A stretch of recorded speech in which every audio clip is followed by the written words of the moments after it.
Snow drifted past the glass walls of the Hale penthouse, settling like quiet reminders of a holiday that was supposed to feel magical. Christmas lights flickered across the Manhattan skyline, but inside the living room, Avery Caldwell sat alone on the edge of a cream-colored sofa, one hand on her swollen belly, the other tracing the cold screen of her silent phone. Brandon had promised that this year would be different, that he'd be home early, that they would finally celebrate as a family, that he wouldn't leave her waiting again. But the clock struck 9:47 p.m., and Avery was still alone. She tried to breathe past the tightness in her chest. Her doctor had warned her about stress, about the risk to her pregnancy, but how could she stay calm when the man who vowed to protect her kept disappearing into the glittering city below? The tree stood decorated behind her, lights soft and warm, stockings embroidered with their initials hanging neatly on the marble fireplace. It was the kind of Christmas every woman dreamt of, except the love inside it was hollow. Her iPhone buzzed. Avery's heart leapt until she saw the notification. Unknown number. She clicked. A single picture filled the screen. Brandon, in his tailored navy suit, his hand around the waist of a woman Avery had never seen but instantly understood.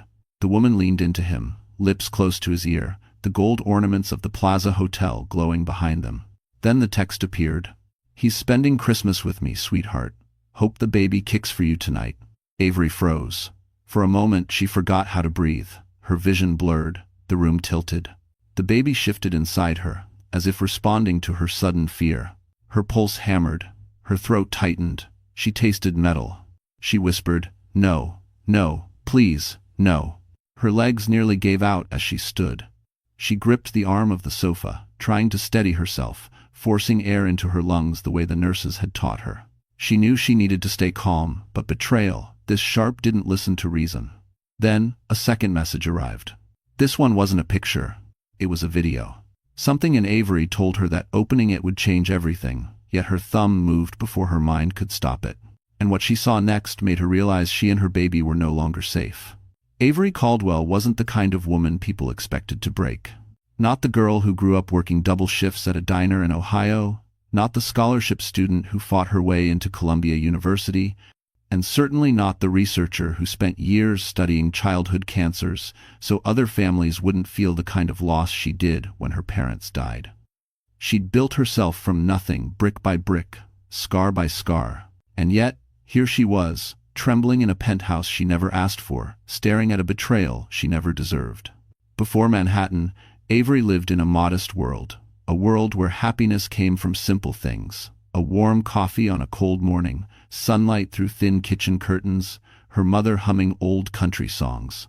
She treasured those memories more than luxury. But when Brandon Hale swept into her life, tall, magnetic, and brilliant in all the ways that dazzled a young woman alone in a big city, Avery let herself believe she, too, could have a life touched by comfort. Not extravagance, just safety. That was before his world swallowed her whole. Brandon had grown up wealthy on Long Island, polished in the way men from old money often were. Perfect posture, perfect smile, perfect lies. He showered Avery with dinners on Fifth Avenue, handwritten notes, weekend trips she initially resisted. He told her he admired her humility, her gentleness. He called her his anchor. Then, when she miscarried their first pregnancy, he promised he'd always protect her. But promises meant nothing without respect. By the time she became pregnant again, Avery sensed something was changing. Brandon became distant, always on his MacBook, answering calls in another room, brushing off her concerns with irritation masked as exhaustion. When her doctor warned her about elevated blood pressure, Brandon told her she was being dramatic. When she asked him to accompany her to appointments, he claimed critical meetings. When she suggested therapy, he laughed. That laugh still haunted her. Avery sat down carefully, one hand compressing the ache in her ribs. She tried to remember the last time she'd felt safe in her own marriage. Maybe it was the night Brandon framed her ultrasound picture in a silver frame and told her their baby would have the best life possible. Avery had believed him. She had believed the tenderness in his eyes, eyes she now realized could lie without blinking. She felt the baby shift, a gentle nudge that reminded her she wasn't alone. Not really. "Hey," she whispered, rubbing slow circles across her belly. "I'm here. I'm right here."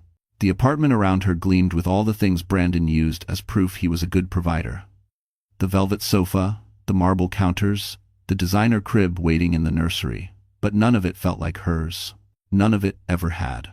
She'd ignored the nagging voice, telling her she was living in a museum curated for Brandon's image, not a home built for a family. Her heart pounded again as she looked at her phone. The video message still sat there, waiting. A piece of her wanted to close it, pretend none of this happened. Another part, stronger, sharper, knew the truth mattered. The truth would determine how she survived this night. Avery inhaled, held the air in her lungs until her vision steadied. She had spent her whole life learning how to endure. She could face whatever was on that screen. She clicked play. And the moment the audio began, Avery realized Brandon hadn't just betrayed her. He had planned something far, far worse. Before the betrayal, before the Christmas night message that shattered her world, Avery Caldwell had always been the kind of woman who held everything together. People described her as gentle, thoughtful, steady, someone who could calm a storm just by entering the room. But anyone who truly knew her understood the truth. Avery was strong because life had never given her the luxury of falling apart. She grew up in a small town outside Columbus, Ohio, raised by parents who worked long hours at the family hardware store. They weren't wealthy, but they were warm, reliable, and honest qualities Avery carried with her into adulthood. When her parents passed unexpectedly during her freshman year of college, she didn't drop out. She worked nights, studied days, and somehow earned her degree in medical research. She never boasted about it, but quiet resilience lived in her bones. When she met Brandon Hale at a charity gala 4 years ago, she hadn't been looking for love. She was exhausted, overworked, and wearing a thrifted dress that barely zipped. But Brandon noticed her, or at least that's what she believed back then. He said she had quiet magic, the kind of presence that softened him. He said she made him want to slow down, breathe, dream. For a woman who'd been surviving alone for years, his attention felt like sunlight after a long winter. At first, dating him felt surreal. He introduced her to restaurants with velvet booths, rooftop bars overlooking the Manhattan skyline, and weekend drives in his silver Mercedes to places she'd only ever seen online. She felt out of place sometimes, but Brandon laughed it off, saying she grounded him in ways no one else ever had. And when they married, Avery allowed herself to imagine a life where softness wasn't dangerous. But after their first pregnancy ended in a miscarriage, Brandon changed. He became controlling in subtle ways, reviewing her spending, correcting her tone in public, reminding her how much he provided. When she suggested they slow down, he insisted their lifestyle was necessary for networking. When she said she was tired, he said she was ungrateful. But then he'd buy flowers, leave notes on the counter, or kiss her forehead like everything was fine. Avery learned to live inside the cracks. Now, 7 months pregnant with their second child, she tried harder than ever to keep peace. Her doctor warned her that stress was dangerous with her blood pressure, but stress followed her like a shadow. Every time Brandon ignored her calls, every late-night meeting, every mysterious notification on his phone, it all chipped away at the fragile world she had stitched together. Still, Avery never stopped hoping. She worked diligently at the research center, her colleagues treating her with respect she no longer felt at home. She read baby books on the subway, indexed meal plans her doctor recommended, and placed her faith in the life growing inside her. This baby was her anchor, her purpose, her reason to hold on. But in the last few weeks before Christmas, Avery sensed something was wrong. Brandon became colder, more irritable, as if merely sharing space with her annoyed him. He accused her of being too emotional, of imagining problems. He even hinted she should move in with her coworker for a while after the birth, so he could focus. That sentence replayed in her head now like a warning she hadn't understood soon enough. She didn't know it yet, but that comment wasn't thoughtless, it was intentional, calculated. And the video she had just opened would prove it. Because what Avery was about to hear wasn't just infidelity, it was a plan against her. Manhattan had a way of looking beautiful even when a life inside it was falling apart. From the outside, the Hale penthouse shimmered like a glass jewel perched above Central Park, its floor-to-ceiling windows catching reflections of Fifth Avenue's Christmas lights. It was the kind of home tourists, photographed and wealthy investors, bragged about owning, the kind of place people assumed meant happiness lived inside. But Avery Caldwell knew better. Inside, the marble floors echoed too loudly, as if the space had never fully accepted her presence. The velvet sofa Brandon insisted on buying felt stiff, almost staged, like a set piece rather than a place to rest. Even the nursery, painted in soft blues, stocked with brand new clothes, a crib imported from Italy, felt more curated than heartfelt. Brandon proudly told guests the nursery was custom designed, but Avery remembered picking none of it. He'd chosen every item while she was at a doctor's appointment, leaving her smiling politely when he revealed it like a surprise. Their home reflected his world, not hers. On most nights, Avery would stand at the window, overlooking Central Park, watching the ice skaters trace circles under golden lights. She used to imagine taking her child there one day, holding small gloved hands, sipping hot chocolate afterward. Manhattan could be magical for families. But lately, the city felt like a reminder of everything Brandon controlled and everything she had lost. The rest of Brandon's world existed in equally intimidating places: Park Avenue boardrooms, private dining rooms hidden behind velvet curtains, hotel lounges with chandeliers shaped like frozen rain. She visited those spaces occasionally, but she never belonged. The men talked over her, the women sized her up. Brandon would rest a hand lightly on her back, guiding her like a polished accessory. He always introduced her as "my wife Avery," never "Avery, who does cancer research." Her identity dissolved every time he spoke for her. At work, though, Avery felt whole. The research center on East 68th Street was modest compared to Brandon's office towers: bright hallways, bulletin boards covered in children's drawings, a break room that smelled like burnt coffee. But it was the one place she breathed easily. Her colleagues respected her. Her supervisor, Dr. Rowan Pierce, valued her observations and defended her when pregnancy made long hours difficult. Sometimes, she lingered in the lab after hours just to avoid going home too early. She never admitted that to anyone. Now, on Christmas night, the contrast between her two worlds felt sharper than ever. Outside the penthouse windows, snow softened the city. Inside, betrayal thickened the air. Her phone trembled in her hand as she stood alone in that immaculate living room, the one Brandon claimed was perfect for entertaining. But Avery never entertained anyone there. Brandon didn't like clutter, noise, or guests who weren't good for business. The silence pressed against her chest. She walked into the kitchen, gripping the edge of the marble counter when another wave of dizziness hit. Her doctor's warning echoed in her head. "You must avoid emotional shock. Blood pressure spikes are dangerous for you and the baby." But how did one avoid emotional shock when the man sworn to protect her had spent Christmas Eve wrapped around another woman? Avery steadied herself. Inhaling slowly, she glanced toward the hallway leading to the nursery. For a moment, everything softened. The tiny clothes folded neatly, the rocking chair she'd chosen herself, the only item Brandon hadn't interfered with. The life growing inside her. This home wasn't safe, but she had to be. She returned to the living room, lifted her phone again, and pressed play on the video she'd been too afraid to watch. And the voice that filled the room confirmed her worst nightmare. Brandon had never planned for her to stay in this home at all. Brandon Hale had always been the kind of man people admired from a distance, but feared up close. In the financial world, he was known as a closer, a man who didn't lose, didn't bend, and didn't let emotions interfere with outcomes. To his colleagues on Park Avenue, he was charismatic, brilliant, enviably polished. To clients, he was the man who could turn their fortunes around. To the public eye, he was perfection tucked into a tailored suit. But behind closed doors, Brandon was something else entirely. He had grown up in a family obsessed with appearances. His father, a corporate attorney, believed men were either predators or prey. His mother, a socialite concerned with being photographed in the right circles, drilled into him the importance of marrying strategically. Love was optional. Image was not. When Brandon met Avery, a hard-working researcher with gentle eyes and a quiet, resilient spirit, he saw more than a potential partner. He saw balance. He saw a woman who made him look stable, compassionate, even noble. She grounded him socially. She softened him professionally. She made him appear human. But the moment she stepped out of the role he silently assigned her, the resentment began. Avery wanted a home built on love. Brandon wanted possession. She wanted partnership. He wanted compliance. And when she miscarried the first time, he didn't comfort her because he didn't know how. Instead, he blamed her indirectly, comments disguised as concern, questions aimed like knives.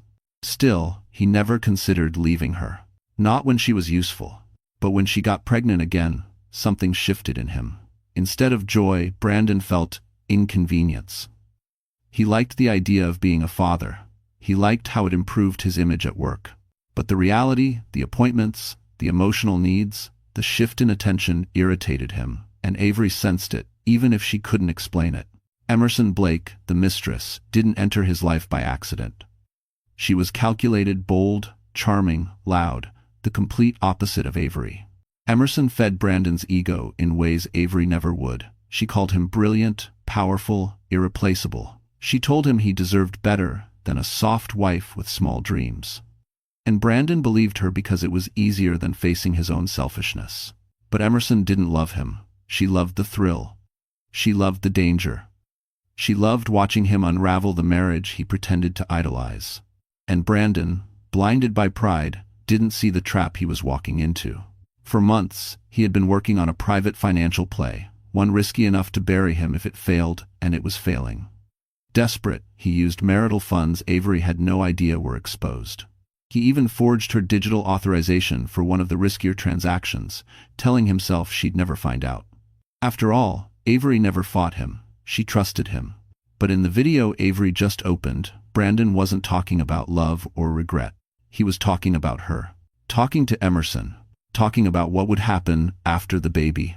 Words Avery was never meant to hear. The video opened with the clink of glasses and Brandon's low voice. Once the baby's here, it'll be easier. I can push her to stay with her coworker temporarily. She's fragile, emotional. If she snaps, I'll have grounds for full custody. A pause. Laughter Emerson's. Brandon continued, I need the house in my name only. And the accounts? She won't fight. She never fights. Avery's stomach turned. Then Emerson whispered something the video barely caught. You really think she won't leave you? Brandon laughed, confident, cruel. She can't. She has no one. The video ended there. Avery stood frozen, every nerve trembling. Because she suddenly understood she hadn't just been betrayed, she had been targeted. The moment Avery finished the video, the world around her seemed to fold in on itself. The penthouse, the lights of Manhattan, the Christmas music she'd left playing softly in the background, all of it blurred into a cold, colorless haze. She sank onto the edge of the sofa, the weight of her belly pressing forward, her breath shallow and uneven. Every cell in her body screamed to stay calm, but the betrayal pulsed like a drumbeat beneath her skin.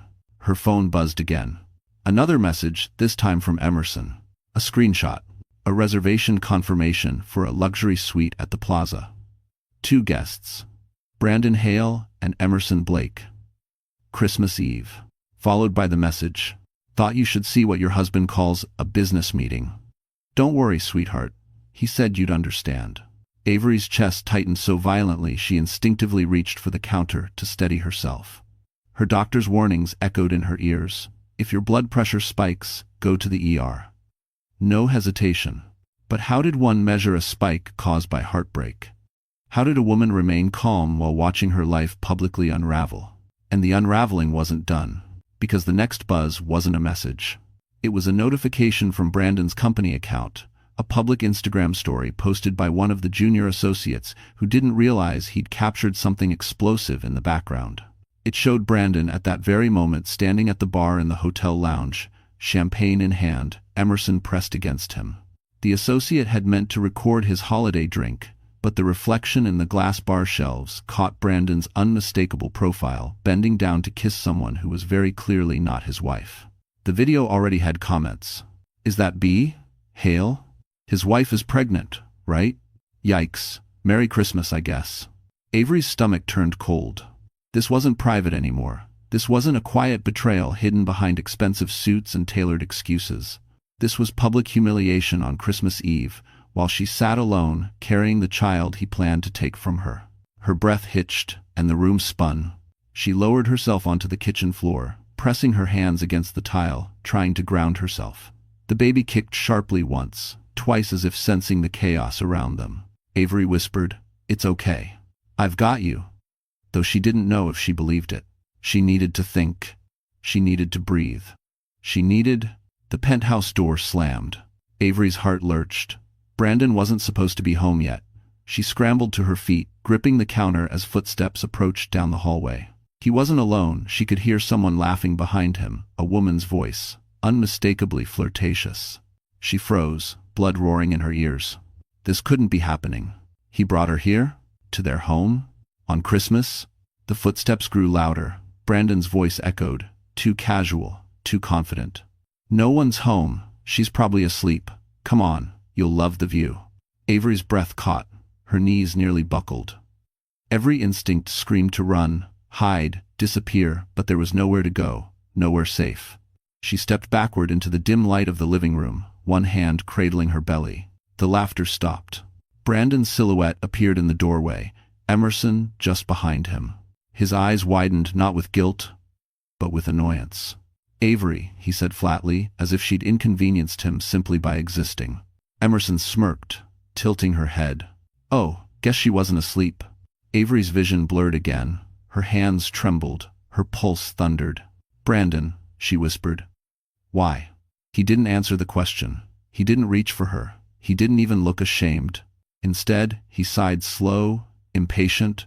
This, he said coldly, is exactly why I said you're too emotional for motherhood. Avery felt something inside her break. And that fracture would be the moment that changed everything. For a moment, the entire penthouse felt like it tilted, as if the floors themselves shifted beneath Avery's feet. Brandon's words, cold, dismissive, surgical, echoed in her skull.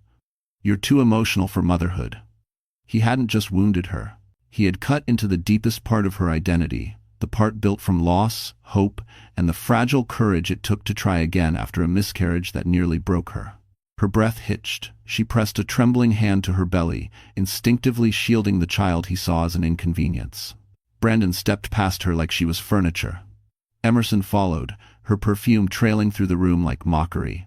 They whispered, laughed, moved with the casual entitlement of people who believed they wouldn't face consequences. Avery stood frozen in place, watching the life she thought she had crumble into dust in front of her. She felt the blood drain from her face. Her vision tunneled. The lights blurred into halos. She reached for the marble counter, but her fingers slipped. Her knees buckled, and she slid onto the floor with a soft cry. Finally, Brandon turned irritated, not alarmed. What now? He muttered. Emerson crossed her arms. She's being dramatic. Avery's voice cracked. I can't breathe. Brandon didn't kneel. He didn't help her. He didn't even move toward her. You're doing this to yourself, he said, shrugging. If you can't handle stress, that's not my problem. The cruelty in his tone sliced deeper than the betrayal itself. A sharp pain shot across Avery's ribcage, radiating downward. She curled forward, clutching her stomach. The baby. Please, Brandon. He scoffed, rolling his eyes. You're fine. Emerson bit her lip, amused. Maybe she's finally realizing you're not hers anymore. Avery's heart splintered. She forced herself to inhale, but her breath came shallow and fast. Her doctor's warning rang like an alarm. If you feel chest pressure, dizziness, or blurred vision, go to the ER immediately. She tried to speak, tried to advocate for herself, but the dizziness surged again, blotting out the edges of her awareness. She braced her palms against the cold tile, whispering to her child, "Stay with me. I'm trying. I'm trying." Brandon sighed loudly. "I'm calling a car for Emerson. This is ridiculous." Her head snapped up. He wasn't going to call 911. He wasn't going to help her. He wasn't even going to check on her. He was just going to get rid of the woman he brought home. Avery felt something inside her collapse, not hope, not trust, but fear. A primal, bone-deep fear she hadn't felt since the night her parents died. Her hands shook as she reached for her phone, but Brandon stepped forward and kicked it away lightly, as if annoyed by the sight of it. "You're not calling anyone," he said sharply. "The last thing I need is you making a scene." A scene. That's all she was to him now. A burden, a complication, a problem to control. Her breathing grew ragged. She felt herself tipping sideways, her cheek touching the icy tile. The baby moved again, weak, slow, as if pleading with her to stay conscious. She wasn't sure how long she lay there. Seconds, minutes, the apartment noise faded. Emerson was gone. Brandon paced somewhere behind her, talking on the phone about stock futures, as if his pregnant wife wasn't curled on the floor fighting dizziness. Tears slipped down Avery's face, not from heartbreak this time, but from the terrifying realization that she and her child were entirely alone. Then, faintly, she heard footsteps approaching. Not Brandon's. Softer, hesitant. A neighbor? A visitor? Someone who'd overheard? A shadow crossed the doorway, and a voice whispered her name. Avery? Oh my God, are you all right? She tried to lift her head, because the person standing there was about to become the lifeline she never expected. Avery blinked through the haze as the figure stepped into the soft glow of the hallway light.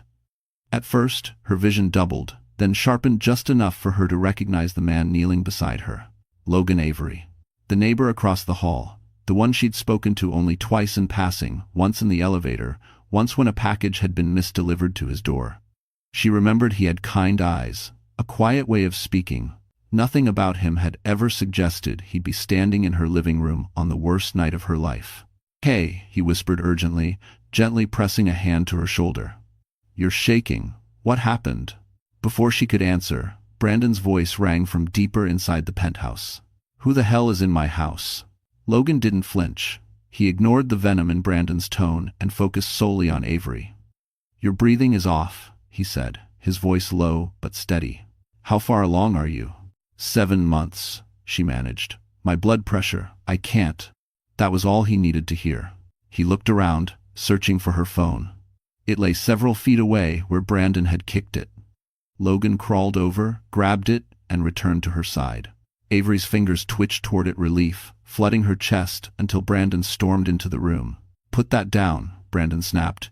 You don't know what's going on. She's fine. Deuce crasses.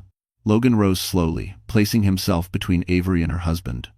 His voice shifted, still calm, but edged with something sharp enough to cut. No, he said. She's not. Brandon scoffed.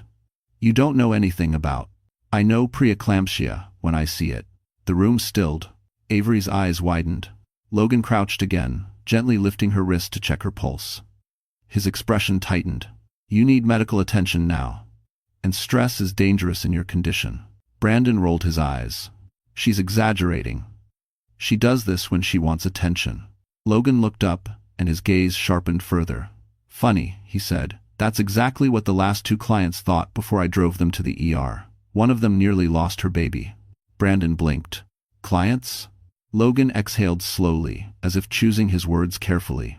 I'm a private investigator. But before that, I spent 8 years as an EMT. I know the signs. Avery froze. A private investigator? Why was he here? Logan seemed to read her question without her speaking. He lowered his voice. I came because someone sent me a message tonight. Someone who said you might be in danger. Her heart stopped. In danger? She whispered. Brandon took a step forward, fists clenching. He's lying. Avery, I'm not lying, Logan said, rising to his full height. And I didn't come here randomly. Someone contacted me anonymously 2 weeks ago. They wanted me looking into Brandon Hale. Avery's breath caught. Brandon went pale. Logan continued, his tone now clinical, factual, deadly.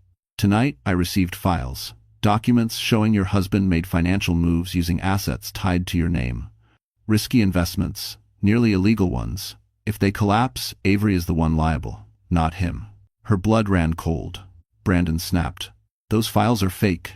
Logan didn't even look at him. They're not. And the person who sent them warned me that tonight, Christmas Eve, you might need help. Avery stared at him, her voice barely a whisper. Who sent them? Logan hesitated. Someone who said they wanted to make things right. Someone who said Brandon hurt the wrong woman. A pause. Then another truth. Heavier. And they said your husband planned to push you out once the baby was born. Avery's heart cracked open, fear, shock, grief, all colliding at once. Brandon lunged forward. Give me those files. Logan stepped back, shielding her again. No. For the first time that night, Avery felt a spark of something she hadn't felt in months. Safety. Then Logan looked down at her eyes, steady, voice gentle. Avery, we need to leave, right now. Brandon roared, she's not going anywhere. But Avery, weak, trembling, terrified, met Logan's eyes and understood. Staying meant danger. Leaving meant survival. With the last of her strength, she whispered, help me up. And Devector. Logan nodded, slipping an arm around her. and Brandon took one final step toward them, before a sound echoed through the penthouse that froze all three of them in place. The sound that froze all three of them was the elevator bell, sharp, echoing, impossibly loud in the tense silence. Logan tightened his hold on Avery as Brandon's expression shifted from anger to panic. Footsteps approached from the hallway outside the penthouse. Firm, steady, purposeful. Avery didn't know who it was, but something in her heart whispered that this moment, this interruption wasn't danger, it was fate shifting. The door swung open. Dr. Rowan Pierce stepped inside, still wearing his winter coat, snow melting on his shoulders. His eyes swept the room, landing on Avery first. They widened in horror. "Avery?" he breathed. "You look faint. What happened?" Brandon snapped. "You can't just walk into people's homes." But Dr. Pierce ignored him entirely. He rushed to Avery's side, kneeling opposite Logan. "Your color is off. Your breathing's shallow. Are you having chest pressure?" Avery nodded weakly. Logan spoke quickly. "High-risk pregnancy. Blood pressure symptoms. Possible preeclampsia." Dr. Pierce's jaw tightened. "She needs to be monitored immediately." Brandon stepped forward, trying to regain control. "She's fine. She's overreacting. You two can leave." Dr. Pierce turned slowly, his gaze slicing through the room like a cold blade. "And you are causing her medical harm." The authority in his voice stunned even Brandon. With calm, clinical precision, Dr. Pierce helped Avery sit up straighter. "Avery, listen to me carefully. You are not safe here. Stress can induce seizures or early labor. We are leaving this apartment right now." Avery swallowed, tears pooling in her eyes, not from fear, but from the unfamiliar feeling of being defended. Logan stood, squaring his shoulders. "I already called a car. It's waiting in the garage." Brandon's voice rose. "She's my wife. She's not going anywhere." Dr. Pierce met his rage with quiet steel. "If you physically or verbally obstruct her care, I will call the police myself, and I will make sure every ER in Manhattan documents your interference." For the first time, Brandon faltered. Avery watched him shrink, not physically, but in the way a man shrinks when his power stops working. It was the first crack in his armor she had ever seen. With Logan and Dr. Pierce supporting her, Avery rose slowly. Her legs trembled, but her resolve didn't. They guided her toward the elevator, away from the marble floors and the cold shadows of the penthouse she once tried to call home. Each step felt like shedding a version of herself she'd outgrown, one who accepted mistreatment, one who stayed silent, one who believed she owed loyalty to cruelty. In the elevator, Avery steadied herself against the mirrored wall. Her reflection shocked her, pale, tear-stained, exhausted. But beneath the fragility was something fiercer, a spark, a beginning. Logan pressed the button for the garage. "You're going to be okay," he murmured. "We won't let him hurt you anymore." Dr. Pierce adjusted her coat so it wrapped gently around her belly. "You focus on breathing. I'll handle the medical side. And when you stabilize, we'll talk about the legal side." Avery's eyes widened. "Legal?" He nodded. "I've known for a while something was off. The missed appointments, the tension, the financial inconsistencies in your insurance records." He hesitated. "I didn't push you because I respect your privacy, but tonight, I couldn't ignore it." Avery felt something warm rise in her chest, gratitude, fragile but real. As the elevator doors opened into the dimly lit garage, Logan stepped out first, scanning their surroundings with instinctive caution. The black sedan he'd called was already idling near the exit, headlights glowing through the drifting snow. Avery moved toward it, supported on both sides, when suddenly her phone vibrated in her coat pocket. Dr. Pierce retrieved it for her. The screen lit up with a name she hadn't seen in years. A name tied to her parents. A name tied to an inheritance she never accessed. A name Brandon never knew existed. "Avery, Doctor," Pierce whispered, holding out the phone. "Someone from your past is calling." She stared at the glowing screen, heart pounding not from fear, but from the sudden possibility that she wasn't as alone or as powerless as Brandon believed. She took a shaky breath and answered. What she heard on the other end would rewrite everything she thought she knew about her future. The call Avery received that night changed everything. By the time she reached the hospital, stabilized, and spent 2 days under observation, the world outside had shifted. The familiar name on her phone belonged to her late mother's former attorney, someone she hadn't spoken to since her parents died. He explained that a trust fund had been left untouched for over a decade, waiting for Avery to claim it. A sizable inheritance. Enough to free her from Brandon completely. Enough to fight back. Once discharged, Avery didn't go back to the penthouse. She stayed temporarily in a private apartment arranged by Dr. Pierce's connections. Logan visited daily, delivering updates, gathering evidence, building a timeline, and what he uncovered shook her to her core. Brandon wasn't just unfaithful. He wasn't just manipulative. He was dangerously reckless. He had used Avery's digital signature to authorize high-risk financial transfers. He had drafted false claims about her instability. He had prepared documentation to appear as though Avery was voluntarily moving out after the birth. He had essentially built a case to take everything from her. But he made one miscalculation. He underestimated the woman he tried to break. And Avery was no longer alone. With the inheritance secured, Avery hired the best attorney in Manhattan, a woman known for dismantling powerful men who thought they were untouchable. Together with Logan, Dr. Pierce, and the legal team, they crafted a strategy not of desperation, but precision. The plan was simple. Expose Brandon publicly, at the one place he valued most. His firm's annual New Year investment gala. Avery didn't want revenge for revenge's sake. She wanted truth. She wanted safety. She wanted justice for her unborn child. And she wanted everyone to see who Brandon Hale really was. The night of the gala, Avery entered the ballroom on Park Avenue with a presence she didn't know she possessed. She wore a simple, elegant black gown that draped over her pregnant belly, her hair softly pinned, her features calm but resolute. She wasn't the trembling woman on the penthouse floor anymore. She was someone reborn. Logan escorted her inside. Cameras flashed. People whispered. Across the room, Brandon froze mid-conversation. He hadn't seen Avery since the night she collapsed. He'd sent her 2 emails, both framing himself as the victim, but she never responded. Now, watching her glide through the room with strength instead of fear, something uneasy flickered in his eyes. "Avery?"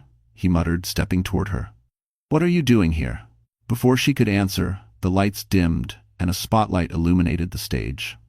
The firm's CEO stepped forward to begin the annual speech. Brandon turned, expecting praise, recognition, his usual shower of applause.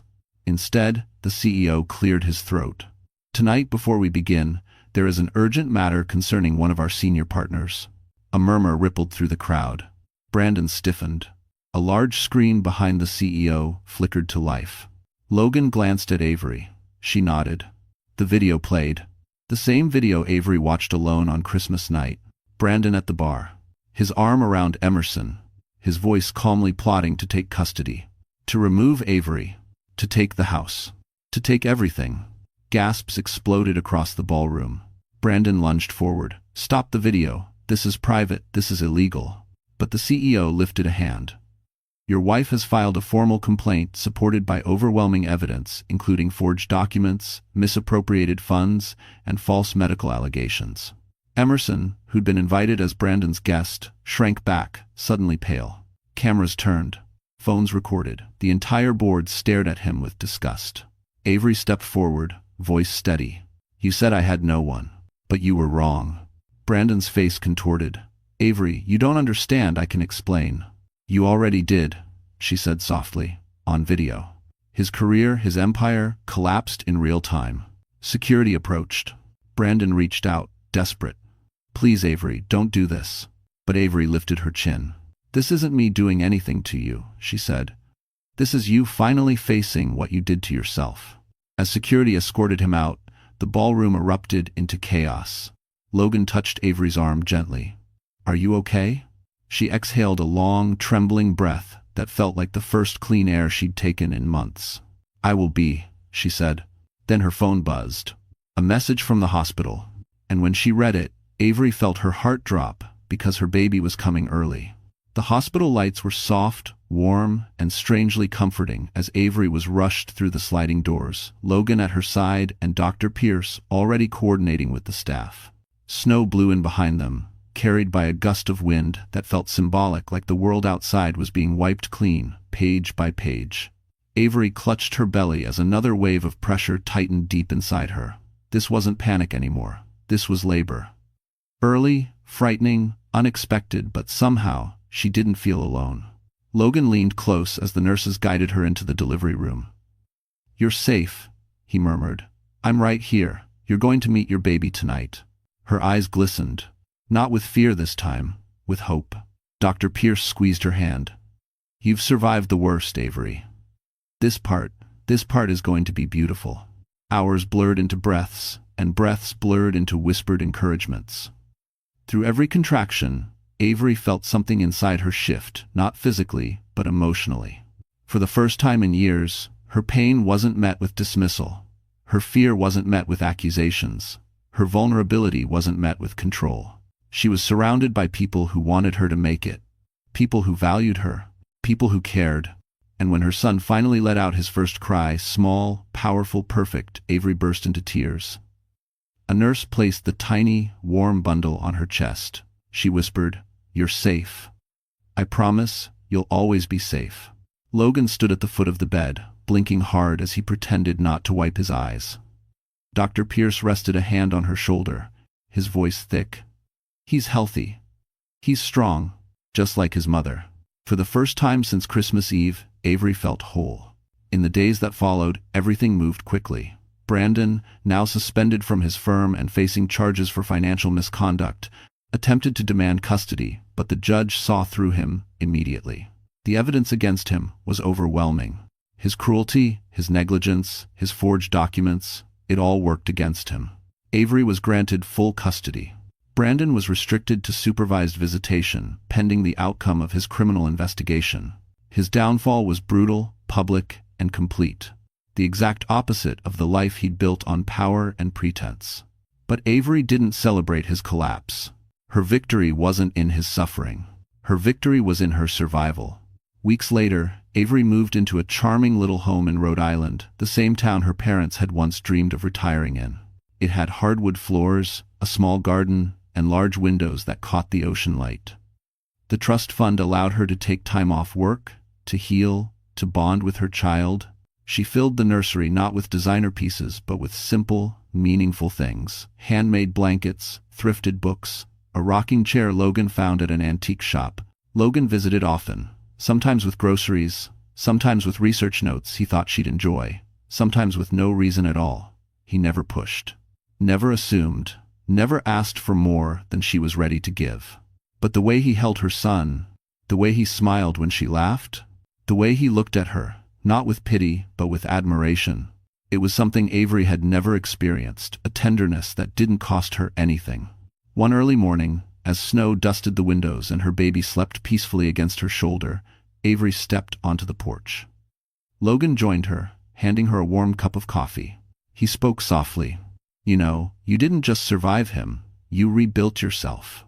Avery looked out at the pale horizon. "I didn't do it alone." He hesitated, then asked gently, "Do you think, someday, you'll let someone love you for real?" Avery turned to him, tired, healing, hopeful, and for the first time since her life shattered, she didn't feel afraid of the future. "I think," she whispered, "I already have." Logan's expression softened, warm as dawn. And inside the house, her baby stirred, letting out a small, joyful cry, as if welcoming the beginning of the life they were all about to build together. For the first few weeks in Avery's new Rhode Island home, life felt like a gentle exhale. The ocean breeze drifted through the thin curtains each morning, carrying the scent of salt and pine. Her newborn son Eli slept curled against her chest, his tiny breaths warming the hollow places she once believed would never heal. She crafted small routines, slow breakfasts, short walks bundled in scarves, quiet evenings reading on the porch while Logan rocked Eli nearby. It was a soft, fragile peace, one she guarded carefully. But peace never lasts long when the past has sharp edges. By mid-February, newspapers across Manhattan were running stories about Brandon Hale, fallen partner. Financial misconduct investigation. Internal audit reveals forgeries. His firm had issued a formal statement distancing itself from him. Investors demanded explanations. Several clients filed lawsuits. Whispers spread quickly through Park Avenue. Yet Avery wasn't celebrating. Her attorney warned her that men like Brandon rarely go down quietly. One cold afternoon, while Avery was preparing a bottle for Eli, her attorney called. "There's something you should know," she began gently. "Brandon's team requested an emergency hearing." After dim, Avery felt her stomach tighten. "Why?" "They're claiming he's being unfairly denied visitation. He's alleging you've been hiding the child." Avery nearly dropped the bottle. "Hiding? I moved legally. I filed every document. He knows where we live." "I know," her attorney said, "but he's grasping for leverage. Desperate people take desperate shots." Avery inhaled slowly, rubbing Eli's back. "Do I need to come back to Manhattan?" "No," her attorney said quickly. "I'll handle it. Judges can see through his tactics." "But, Avery," she paused. "He's angry. He's unraveling. I want you to be cautious." After the call ended, Avery stood in the quiet kitchen, holding Eli a little closer. The house no longer felt as thick with safety as it once did. Later that evening, Logan visited with groceries and a soft smile. The moment he saw her face, he paused. "What happened?" Avery explained everything. The emergency hearing, the accusations, the tightening dread she felt crawling under her ribs. Logan listened without interrupting, his hand brushing gently over Eli's tiny fingers. "He's losing control," Logan said finally. "People like him lash out when power slips. But he won't get to you. Not here."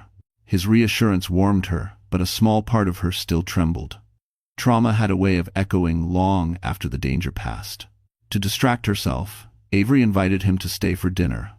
The house glowed with soft lamplight as they ate, Eli sleeping in a bassinet beside the table.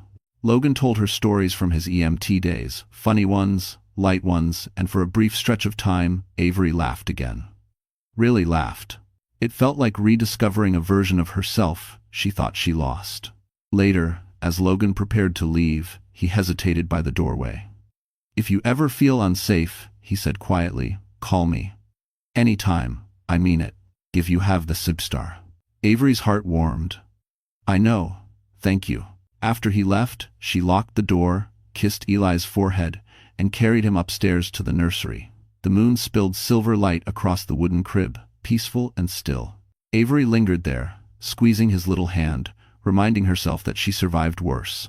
But just as she turned to leave the room, a sudden flash of headlights swept across the front lawn, bright, slow, deliberate. A car, parked across the street, engine running. Her breath hitched. No one ever parked there at night. A shadow moved inside the vehicle, watching. Avery stepped back from the window, her pulse pounding in her throat. Her phone vibrated on the nightstand. A message from an unknown number. "I know where you are." And Avery realized the storm she thought she outran had just found her again. Avery froze, the message glowing like a blade in the dark. "I know where you are." Her breath caught in her throat. She scanned the room, half expecting someone to step through the shadows. Eli stirred in his crib, a soft whimper escaping him. Instinct kicked in, protect the baby first, panic later. She bent low, scooping him into her arms, pressing his warm cheek against her chest. Her hands trembled. The car outside remained where it was, headlights dimmed now, but the engine still humming, a patient predator waiting for its moment. Avery took a slow step back from the window. Her first thought was Brandon. Her second thought, terrifying in its clarity, was that it might not be him at all. She grabbed her phone with shaking fingers and called Logan. He answered on the first ring. "Avery? What's wrong?" Her voice cracked. "There's a car outside. Someone's watching the house. And Logan, someone texted me. They know where I am." The silence on the other end sharpened. "Stay inside," he said, voice low, controlled. "Don't open your doors. Don't go near the windows. I'm coming right now." "Logan, you're 40 minutes away. I'll make it in 20. He hung up. Avery locked every door, every window, then turned off the lights, moving through the house in near darkness. She felt the weight of old trauma pressing against her ribs, memories of the penthouse, of Brandon's eyes cold as glass, of collapsing on the floor while he stepped over her. She closed her eyes, grounding herself with the rhythm of Eli's breath. "You're safe," she whispered to him, though her own pulse raced like a trapped animal. "You're safe because I'm here." Minutes stretched into shadows. The car outside remained unmoving, like a dark omen sunk into the snow. Her phone buzzed again. Another unknown message. "Should have stayed quiet." Her heart stopped. Quiet. About what? A sudden knock shattered the silence. Not on the front door. On the back door, the one facing the forest line behind the house. Avery screamed before she could stop herself. Eli startled, wailing. She clutched him tighter, her shoulders trembling. The knock came again, slow, deliberate, as if whoever stood outside wanted her to feel time slipping through her fingers. Her mind raced. Brandon was careless, arrogant, volatile, but he wasn't subtle. This felt different, more calculated, more dangerous. She crept toward the kitchen, where she could see the faint outline of the back door. A shadow moved behind the frosted glass. A tall figure, standing perfectly still. Another buzz. Another text. This time, a photo. A blurry shot of her house, taken from the backyard. Avery's blood turned to ice. Before she could think, headlights appeared in the front driveway, bright, sweeping across the walls. Tires crunched in the snow. A car door slammed. Logan. Relief flooded her so fast she nearly collapsed. She rushed to the front hallway, opening the door before he reached it. Logan entered quickly, locking it behind him. His hair was damp with snow, his breath sharp from the cold. Avery, where? She pointed toward the kitchen. There, she whispered. Someone's back there. Logan didn't hesitate. He moved like a man trained for crisis, stepping between her and the threat as he approached the kitchen's darkened doorway. He glanced back at her. Stay behind me, hold Eli close. If you got him. Her legs trembled, but she obeyed. Logan reached the back window. His body stiffened. Then he turned to her, voice a harsh whisper. Avery. This isn't Brandon. She swallowed. Then who? Before he could answer, the figure outside slammed a fist against the door so hard the glass rattled. Logan stepped forward. Get back, he ordered. The next knock was louder. And then, a man's voice, low and unfamiliar, growled.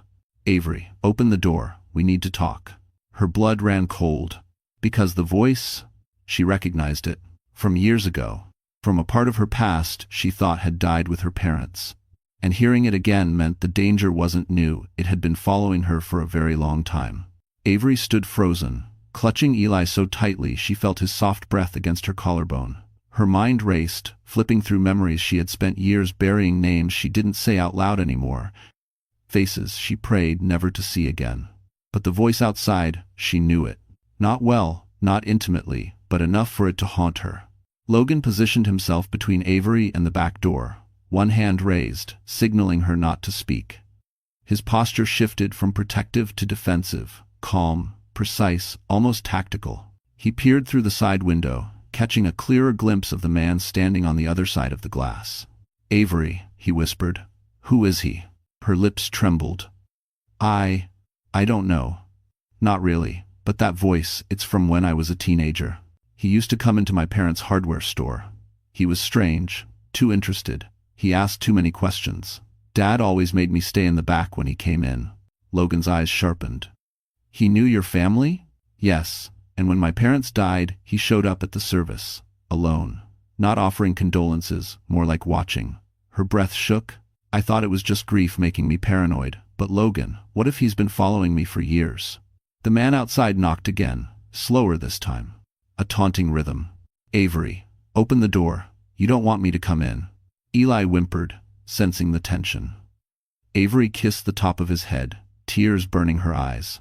Logan stepped closer to the door. Sir, you need to leave. Right now, the police are on their way. A low chuckle came from outside. You don't even know who I am. But she does. Avery's skin crawled. Logan's jaw flexed. If you take one step toward this house, you'll regret it. Silence. Then the man said something that made the hair on Avery's arms stand straight. I knew your parents kept secrets, Avery. Shame Brandon didn't know the same secrets before he tried to steal from you. Avery's knees nearly buckled. Logan steadied her with one arm without taking his eyes off the door. How do you know about the trust? Avery whispered. Oh, sweetheart, the man said, voice muffled but sinister. I know much more than that. Logan's voice dropped to a low growl. Back away from the house. But the man didn't move. In fact, he continued, I think your mother left something behind. Something your husband wanted. Something you still have. And I'm not leaving without it. Avery shook her head violently. He's lying. I don't have anything. I don't know what he means. Logan gently pulled her back toward the stairs. We're going upstairs. Call the police. Now. She tried, but her phone buzzed again before she could dial. Another unknown text. This time, a photo. Of Avery as a child. In her parents' shop, taken from behind a shelf clearly without her knowledge. Her hands went numb. How does he have that? She whispered. Logan's expression hardened, his protective instinct shifting into something colder, sharper. Because he wasn't watching you tonight. He's been watching you for years. The man outside pounded the door suddenly, the force rattling the hinges. You have 10 seconds before I let myself in. To Dazes. Avery choked, backing up the stairs with Eli in her arms. Logan, please. Logan didn't look away from the door. Go. Now. I won't let him touch you. But you. I said go. His voice held no room for argument. Avery ran up the stairs, heart pounding, tears streaming as Eli cried in her arms. She reached the top landing, fumbling for her phone, dialing 911 with shaking fingers. Downstairs, the pounding grew louder. Faster. More violent. Logan yelled, "Don't take another step. If you wait." A heavy crack split through the air. Wood splintering. The man was breaking in. Avery screamed, "Logan." And when she heard the struggle that followed, she knew the danger wasn't outside anymore, it was inside the house. The first sound Avery heard was the shattering crack of wood giving way. The second was Eli's terrified cry pressed against her chest. The third, Logan's voice, a raw command cutting through the chaos. "Get back," I said, "get back." 3 so. Avery clutched the baby tighter and stumbled into the upstairs hallway. The lights flickered as she pressed herself against the wall, heart pounding so violently she could taste metal on her tongue. Downstairs, heavy boots crossed the broken threshold. A man's breath, slow, steady, predatory, filled the silence between impacts. Then came the voice. "You should have opened the door, Avery." Logan responded before she could even breathe. "You're done here. You need to walk away while you still can." A low chuckle answered him. "You think you can protect her? You don't even know what she's hiding." What she was hiding? But Avery didn't have time to wonder. A crash erupted, a table knocked over, something glass breaking, the unmistakable sound of 2 bodies colliding. She covered Eli's ears as he wailed, rocking him gently, desperately. Her legs shook beneath her. "Logan!" she screamed. "Please, please be careful." A grunt followed Logan's. Then a snarl from the intruder. "You don't get it, kid. I've been at this longer than you've been alive." Logan's voice came back, pained but steady. "Touch her, and you'll find out exactly how alive I am." More crashing. Furniture scraping across the floor. A sickening thud. Avery's vision blurred with tears. She scanned the upstairs hallway for something, anything she could use to barricade the stairs. A chair, a box, her own trembling body, if she had to. But before she could move, the house went suddenly still. Too still. Then, footsteps. Slow. Heavy. Ascending the stairs. Avery backed away, one hand on the wall, the other clutching Eli. Her breath came in sharp gasps. "Logan?" she choked out. "Logan, answer me." No reply. Only the steady rhythm of boots on wood. She swallowed a sob. "Please, please don't hurt us." The footsteps paused. The man's silhouette appeared at the bottom of the staircase, tall, broad-shouldered, his coat soaked with snow. His face was hidden in the shadows, but she could feel his eyes on her. Studying her, knowing her. "Avery," he said softly, almost kindly, "you don't have to be afraid. I'm not here to hurt you. I'm here for what your parents took from me." Her voice cracked. "My parents never stole anything. That's the lie you were told." He took another step. "But don't worry. Once I have what I came for, you and the baby will be safe." Safe. The word sounded like a threat. Avery shook her head, backing farther away. "I don't have anything. I don't even know who you are." The man stopped halfway up the stairs. "I knew your mother before you were born. She ruined something important to me, and she hid the evidence. And I think you know where it is." Her stomach turned. "I don't." A groan cut through the air. From below the stairs, Logan. Alive. The man glanced back just long enough for Avery to see his jaw tighten. Irritation, not fear. "You should have stayed down," the intruder snapped. Logan's voice rose weak, strained, but burning with defiance. "Takes more than that to stop me." Avery's knees nearly buckled with relief. The man growled. "Fine.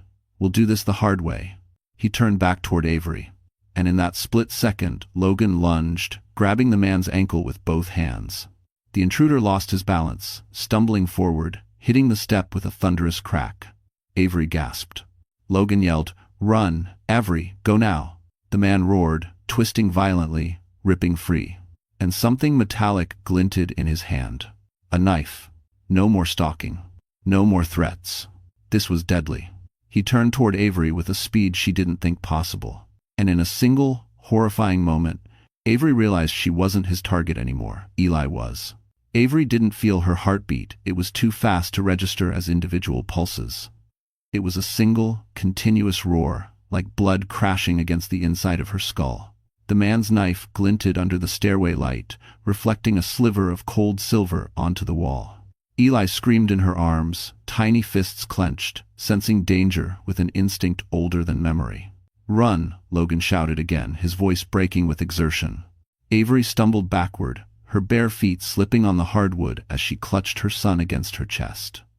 She didn't look away from the blade, didn't dare. Her entire world narrowed to one thought: keep Eli alive.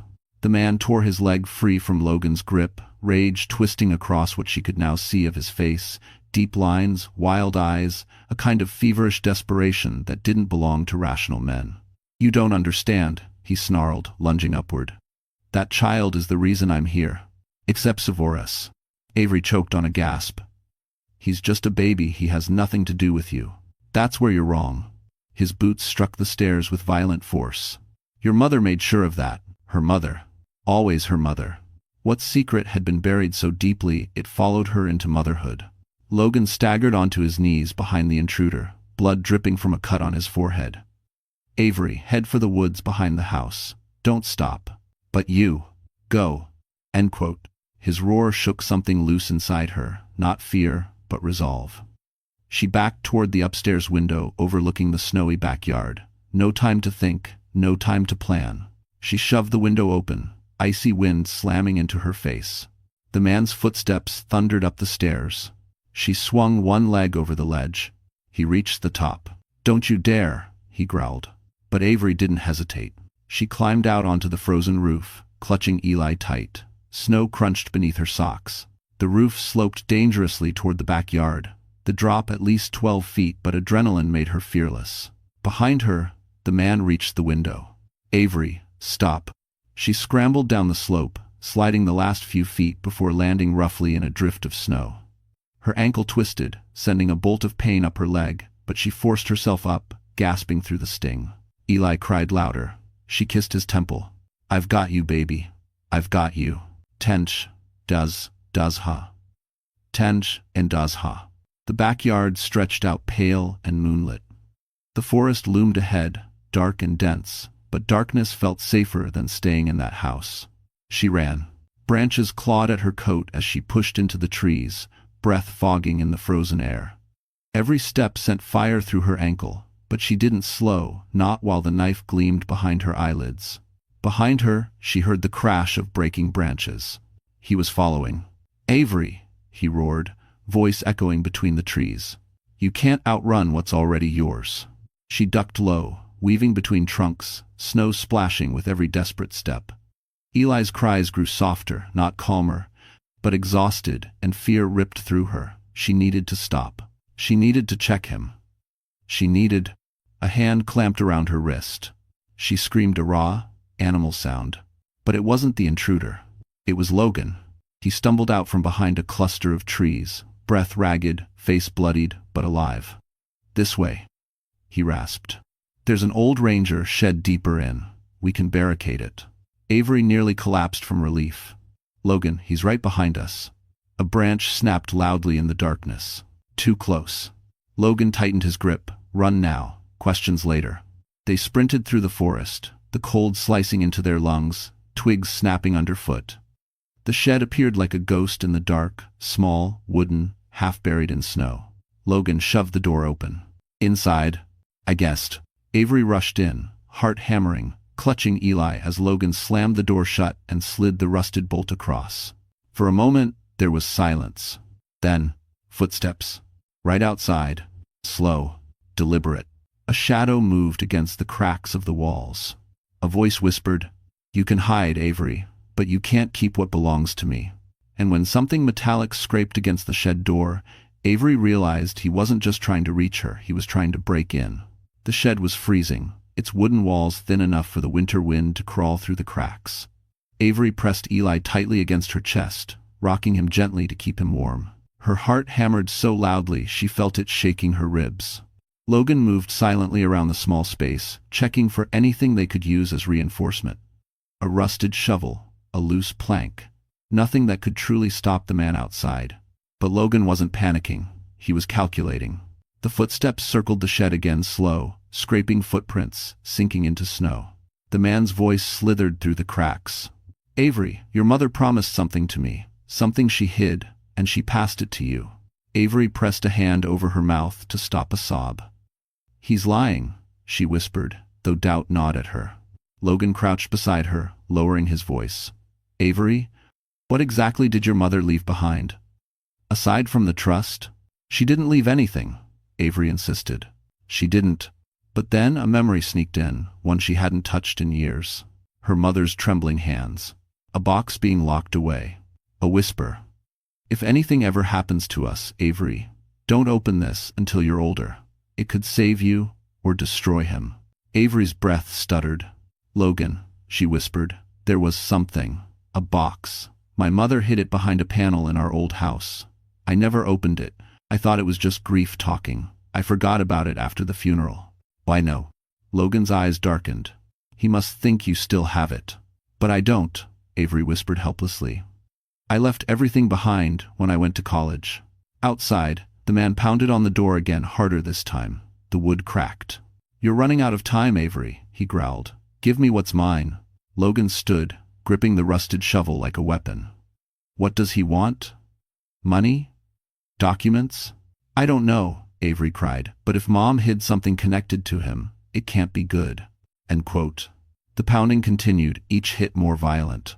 Logan positioned himself in front of the door, body braced. "Avery, listen closely. When he breaks through, I'll distract him. You take Eli and run out the back. There is no back exit." "Then make one," he said, pointing to a loose section of wall. "Kick it out, crawl if you have to." A tear slid down Avery's cheek. "I can't leave you." "You can. And you will." Another blow shattered the top hinge. Snow drifted inside. The man snarled, "Last chance, Avery." Logan glanced over his shoulder. His voice softened. "I'm not letting anything happen to you or Eli. You hear me?" Avery nodded, knees trembling. But before Logan could step fully into defense, the man stopped pounding. Silence. Then he spoke again, calm, casual, chilling. "Fine. If you won't give me what your mother left behind, I'll take something else." Logan stiffened. Avery don't respond, but she couldn't stop herself. "What do you want?" "If you want to do." The man laughed, a sound that scraped her spine raw. "What your husband wanted? What the courts denied him? Your son?" Avery's scream tore from her throat before she could stop it. Eli wailed, frightened. "No, you can't have him." Logan slammed his palm against the door. "Over my dead body." The man paused, then in a cold, steady voice said, "That can be arranged." The final blow came like thunder. The door splintered inward, exploding into sharp wooden shards. Logan lunged forward with the shovel, blocking the opening. The intruder shoved back, his strength monstrous, fueled by obsession. A knife slashed through the space between them. Avery staggered backward, clutching Eli, searching for the loose panel Logan mentioned. Her fingers shook uncontrollably as she pressed against the weak plank. It didn't budge. "Not enough. Not fast enough." Logan shouted, "Avery now. If you race enough, I dotted the daughter." The intruder shoved harder, the gap widening. And Avery tried one last desperate kick. This time, the panel cracked. A sliver of cold night air rushed through. She grabbed Eli, tighter, preparing to crawl through. Just as the intruder finally overpowered Logan and stepped fully into the shed, eyes locked on the baby. The intruder's boots crushed the splintered door as he stepped inside the shed, snow swirling around him like a violent halo. His eyes wild, bloodshot, almost feverish, locked instantly onto Eli. Avery instinctively twisted her body away, shielding the baby with everything she had left. Logan, staggering but unbroken, pushed himself to his feet. Blood dripped down his temple, staining the collar of his coat, but he gripped the rusted shovel like it was the only thing tethering him to consciousness. "Stay away from her," Logan rasped. The man laughed under his breath. "You think you can stop me? I've waited 27 years for what she carries." Avery's voice cracked. "Please, my baby has nothing to do with you. That's where you're wrong." He lifted the knife, its blade trembling with the force of his obsession. "Your mother took something from me, something valuable, something that was supposed to go to my family. And now that she's gone, the last leverage I have is him." He pointed the knife at Eli. Avery's knees nearly buckled. "Why? Why, my son? Why us?" "Because your mother hid the truth inside your birth records, truth your husband nearly uncovered." The intruder's voice rose, hysteria leaking through every word. "But without that baby, you have no reason to open the box she left you. And without that box, I can't reclaim what's mine." Logan stepped between them again.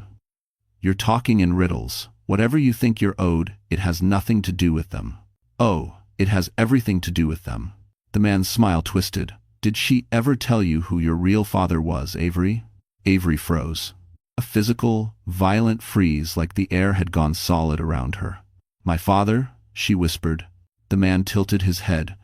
"That's the thing about secrets. They always rot from the inside out." Logan's grip tightened on the shovel. "Enough talking." He swung.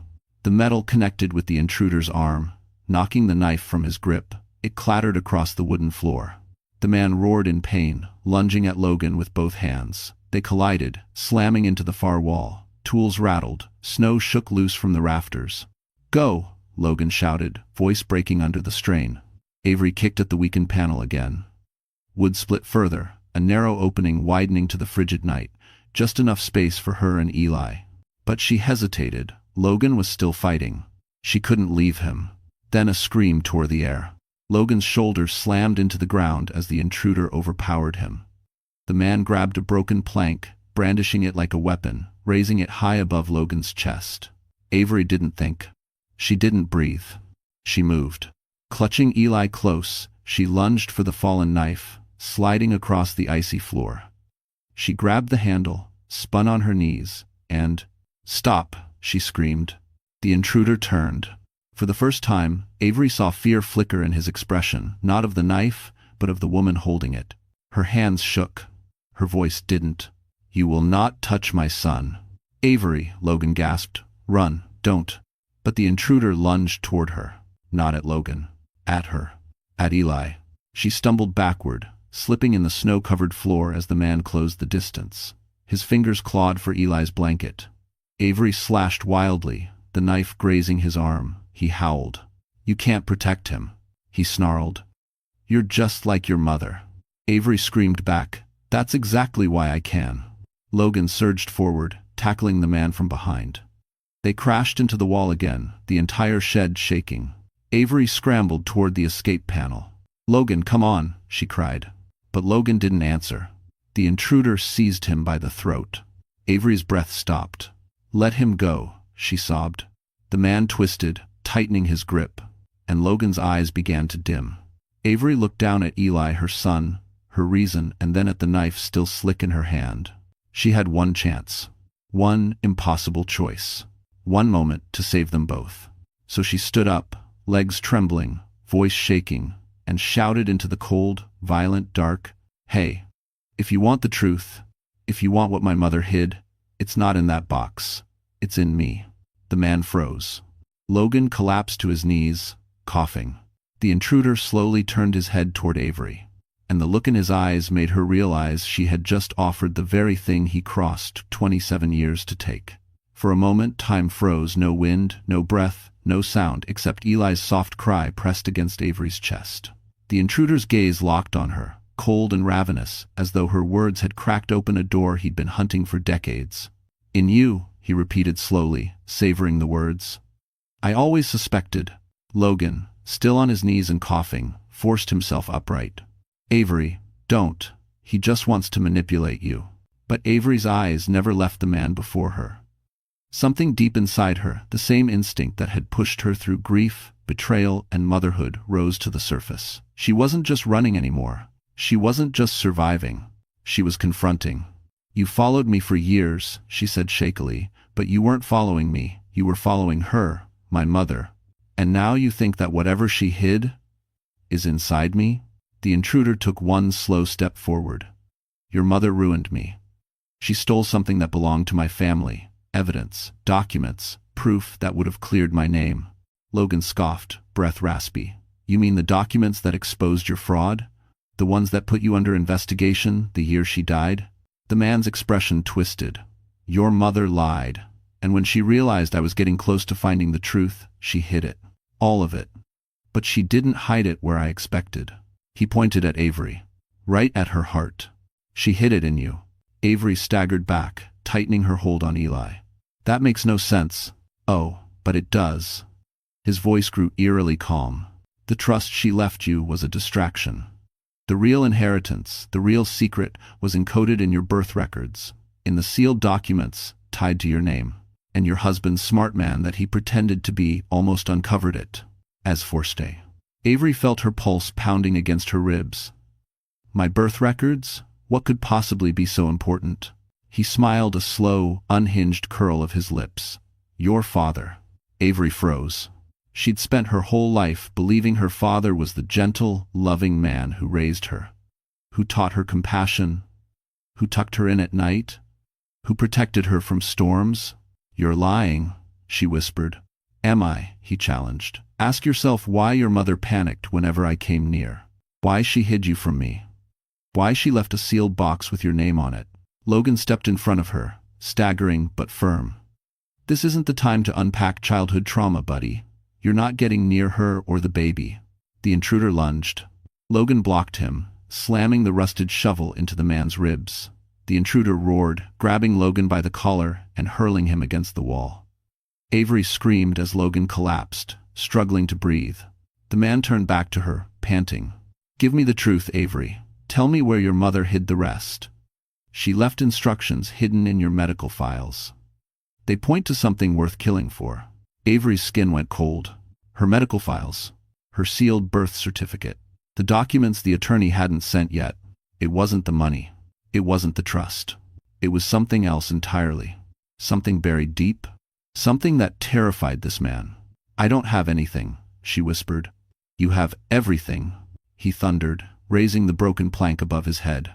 Avery shielded Eli with her body, bracing for impact. But Logan surged forward with a desperate, primal cry, tackling the man before the strike could fall. They crashed through the side wall of the shed, snow exploding around them as they wrestled violently in the open. Avery crawled to the opening, heart pounding, watching in horror as the two men grappled in the snow. Logan wounded but refusing to let go, the intruder relentless, fueled by obsession. Eli sobbed against her chest. Avery cupped his tiny head, whispering through tears, "It's okay, baby. Mommy's here. Mommy's here." Then she looked up, and saw the intruder finally wrench free of Logan's grasp.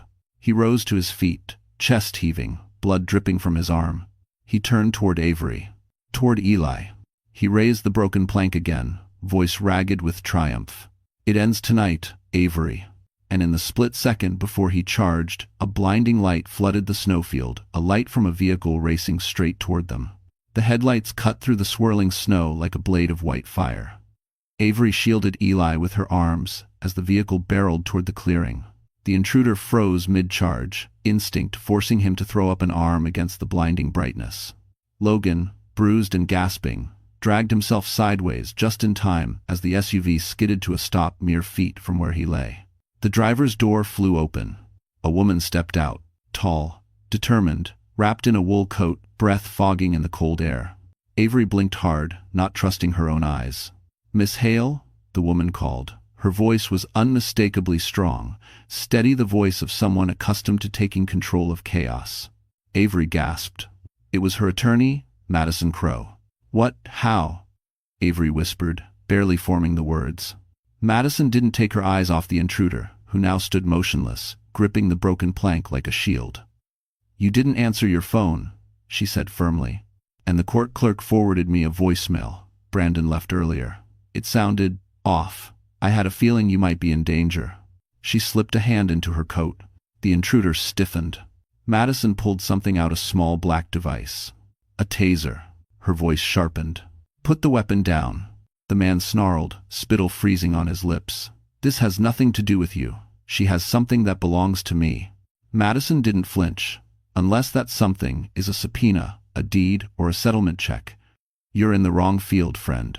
Logan coughed out a laugh despite the pain. That's my lawyer. The intruder ignored her and took one step toward Avery. Madison clicked the taser on. The electric crackle split the air. I said put it down. If we. For the first time, hesitation flickered across the intruder's face. He looked between Avery and the attorney, analyzing the odds. The cold wind howled, carrying Eli's frightened cries through the clearing. You don't understand, he hissed. Her mother owed a debt, and debts don't die. Madison stepped forward. You're done terrorizing her. And the police will be here any second. They traced the call from Avery's 911 emergency. You're finished. The man's jaw twitched. Anger warred with desperation. His eyes darted to the trees, calculating escape routes. Snow whipped around him, turning the forest into a blur. Logan dragged himself upright, leaning against a tree for support. You're surrounded, he said hoarsely. You go after Avery or the baby again, and I swear. You'll what? The man spat. Logan's eyes darkened. I'll make sure you don't walk out of these woods. Avery hugged Eli tighter. She felt the tremble of his tiny body, the warmth of his cheek against her chest. She'd never felt so protective, so powerful, so unwilling to lose anything ever again. The intruder took a step back. Another. Madison lifted the taser. Don't even think about running. And then, a second pair of headlights appeared from the opposite side of the forest. Blue and red flashed against the snow. Sirens. Not loud, muted by the storm, but unmistakable. The intruder's eyes widened. No, he muttered. No, not yet. He spun toward the trees. Stop, Madison shouted. Logan tried to lunge, but the man darted into the woods, disappearing into the darkness with frightening speed. Everything fell still. The storm quieted, as if exhaling. Madison hurried to Avery, wrapping an arm around her. Are you hurt? Is the baby hurt? Avery shook her head, tears spilling. We're okay, Logan, he saved us. Madison helped Logan stand upright. You need a hospital. Itma. Under 2. No, Logan wheezed. Not until Avery's safe. The police SUV finally skidded to a stop. Officers rushed out with flashlights, weapons drawn. Madison gave a rapid summary, pointing toward the trees where the intruder fled. One officer approached Avery. Ma'am, we'll find him. He won't make it far in this storm. Avery clutched Eli to her heart. For the first time since the nightmare began, she believed it. But then, one of the officers returned from the trees, face tight. Ma'am, we found footprints leading deeper into the forest. And? Madison asked. They just stop, mid-trail, as if he vanished. Avery's breath caught. Vanished? No tracks leading away. No sign of collapse. No sign of struggle. Just gone. And as the wind whistled through the branches, Avery felt a chilling truth settle in her bones. This wasn't over. Not yet. The police officers fanned out through the trees, beams of light slicing across the snow like frantic signals.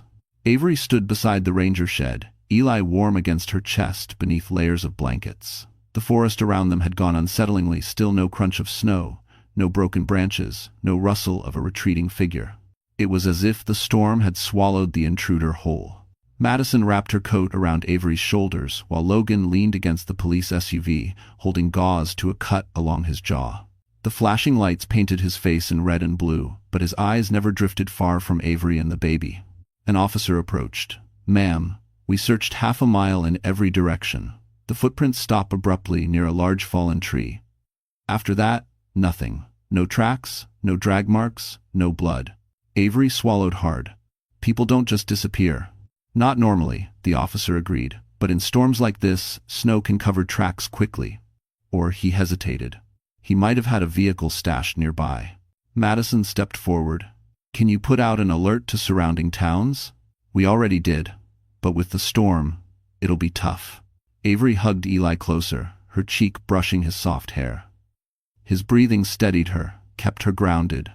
She whispered to him, "You're safe, I promise, you're safe." But deep down, she wasn't sure. Because the man's voice still echoed in her mind. "Your mother hid something. And she hid it in you." She shivered. Not from the cold. From the realization that this nightmare hadn't begun with Brandon. It hadn't begun with the mistress, the betrayal, the penthouse. It began decades ago. Logan limped toward her, pain etched into every line on his face. "Hey," he murmured softly. "He's gone. At least for tonight."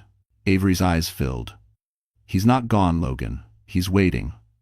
Watching. He thinks I have something he wants, and he's not going to stop until he gets it." Logan's hand brushed her arm. Gentle, steady. "Then we prepare. We don't run anymore." Madison crossed her arms. "Tomorrow morning, we're contacting federal authorities. This is bigger than local police. And bigger than Brandon." She paused, glancing toward the trees. "It's time you saw what your mother left behind." Avery stiffened. "The box?" Madison nodded. "We found it in the estate inventory, sealed, just like she instructed. I was planning to give it to you after the custody ruling, but with what's happened." Her voice softened. "It might hold answers, or warnings." Avery felt her pulse quicken. "I'm afraid to open it." Madison stepped closer. "Courage isn't about not being afraid, it's opening the box anyway." The officers began clearing the area, securing the shed, marking the broken door. Avery watched them, feeling both grateful and exposed. The storm had eased, leaving a soft curtain of drifting snowflakes that reminded her of the night everything started Christmas Eve. The night she thought betrayal was the worst pain she'd ever know. She was wrong. Pain had layers, and some were buried too deep to see until someone forced them to the surface. A paramedic approached. "We need to take you and the baby to the hospital, just to check vitals." Avery nodded, exhaustion hitting her like a wave. Logan insisted on riding in the ambulance with her. Madison followed behind in her SUV. Inside the ambulance, Avery held Eli while monitors beeped. Logan sat beside her, bruised and battered but refusing treatment until she was safe. "You saved us," she whispered. He shook his head. "You saved yourself. And your son. I just helped a little." The warmth in his voice eased some of the terror, still lodged in her chest. But as the ambulance pulled onto the snowy road, Avery's phone buzzed again. Unknown number. Her stomach dropped. She hesitated, then opened the message. It wasn't a threat. It was a picture of the sealed box her mother left her, taken from inside a house she didn't recognize, followed by one sentence. "You're looking in the wrong place, Avery. You're not the only one who knows how to find the truth." And Avery realized the intruder wasn't working alone. The hospital room was quiet except for the rhythmic beeping of the monitors and the soft, steady breathing of baby Eli asleep in Avery's arms. Snow drifted lazily outside the window, no longer violent or threatening, just peaceful, gentle, like the world itself was offering an apology. For the first time in days, Avery felt her body release its tension. Logan sat beside her bed, his arm bandaged, his jaw bruised, but his smile warm and unwavering. "You're safe now," he said, voice softer than she'd ever heard it. "Both of you." Madison entered the room, holding a thick envelope. "We found him," she said without preamble. Avery's breath hitched. "The intruder?" Madison nodded.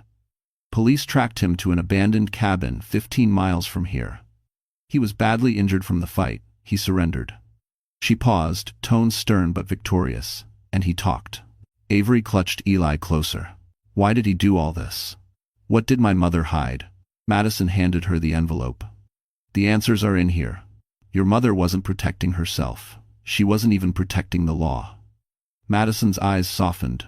"She was protecting you." Avery opened the envelope with trembling hands. Inside were documents scanned, authenticated, sealed decades ago. And one letter, written in her mother's careful, familiar handwriting. "Avery, my brave girl, if you are reading this, danger has found you. But so has truth. Your father, the man who raised you, is your only father. The man hunting you was never wronged by me. He was wronged by justice." The letter explained everything. The intruder had been involved in a financial crime ring. Avery's mother, then working as a bookkeeper, discovered evidence that would expose him. When she tried to report it, he threatened their family. She hid the evidence in her child's sealed birth records and created a trail only the courts could open, ensuring that if anything ever happened to her, the truth would surface automatically. Avery looked up, tears blurring her vision. She did all of this to keep him away. Madison nodded. And it worked. Those documents will put him away for life. Logan exhaled in relief. It's over, Avery. But Madison raised a finger. One more thing. His accomplice, the one who sent the photo of the box? Avery tensed. Madison smiled. He's in custody too. Turns out he wasn't there to hurt you. He wanted immunity. He gave us everything. The weight Avery had carried for weeks, no, for years, finally lifted. She sank back against the pillows, overwhelmed. So, it's really done. The danger, all of it. All of it, Madison confirmed. Logan leaned closer. And now you get to choose how your life looks moving forward. Without fear. End quote. Avery looked at her son, his tiny fingers curled around hers, his breathing soft and trusting. He had no idea how close darkness came to him, no idea how fiercely he was loved. She kissed his forehead. We're free, she whispered. In the days that followed, the world shifted into something gentler. The courts terminated all of Brandon's parental claims permanently due to endangerment. His firm dissolved his partnership. Lawsuits piled higher than his arrogance ever had. For once, consequences found their mark. Avery didn't attend the hearings. She didn't need to. Justice no longer required her presence. She focused on her son, on healing, on rediscovering laughter. Logan visited often, not because he felt obligated, but because he wanted to. He brought warmth into the house, stability, kindness without condition. One afternoon, as they watched Eli sleeping in the glow of the fireplace, Logan took Avery's hand. I never believed in fate, he said quietly. But meeting you, protecting you, loving you, it feels like the reason I survived everything in my own past. Avery felt something settle in her heart, a soft, certain truth. You're part of our family now, she whispered. If you want to be. He smiled, eyes warm. I do. Outside, the snow began to fall again, not a storm this time, just light flakes drifting gently across a safe, quiet world. Eli stirred, letting out a tiny sigh. Avery leaned her head against Logan's shoulder, peace finally blooming in her chest. The danger was gone. The past was buried. The future was hers to build. And for the first time in her life, Avery Caldwell felt truly, completely free. So, that's it. Our story finally comes to an end. And if you are still here, still listening, still feeling something in your chest right now, then maybe this story touched a part of you that needed to be seen. Maybe you, too, have walked through nights that felt heavier than they should have been. You know, the ancient Stoic Marcus Aurelius once said, "The obstacle is the way."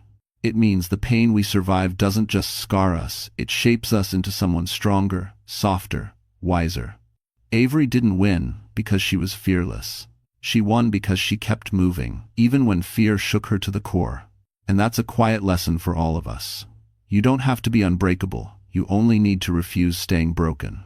If this story made you feel hope, or strength, or even just a little less alone tonight, then I'm grateful you were here with us.